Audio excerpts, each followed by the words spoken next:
Cette exposition est aussi exceptionnelle qu'inédite.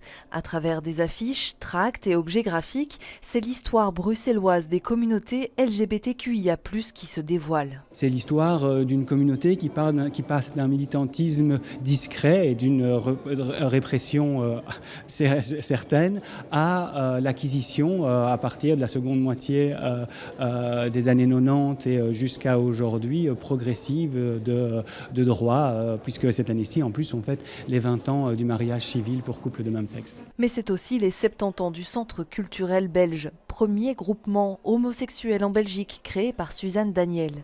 Cette exposition met en lumière l'évolution des supports graphiques, moyens de communication pour les communautés queer. Au tout début, c'est vrai qu'on est plutôt dans de la diffusion dans la communauté, en fait, on va dire en dessous de la table, où on essaie de se partager l'information, de diffuser cette information auprès de la communauté. Mais on voit avec le Pink Screen en 2002, qui est la première affiche du Pink Screen, où est représenté en plus un couple lesbien, alors qu'avant c'était principalement des hommes et des couples gays.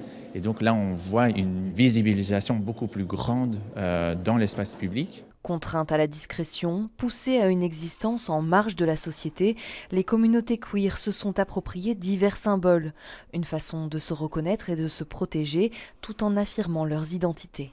Un des symboles les plus utilisés avant disons les années 90, c'est le triangle rose dans les magazines, dans les affiches. Et en 97, et c'est quand la deuxième Pride a lieu sur Bruxelles, on a un shift et on voit apparaître le drapeau arc-en-ciel. Alors que le drapeau arc-en-ciel existe depuis les années 70. Et là, on voit vraiment cette utilisation du drapeau arc-en-ciel de manière un peu plus joyeuse.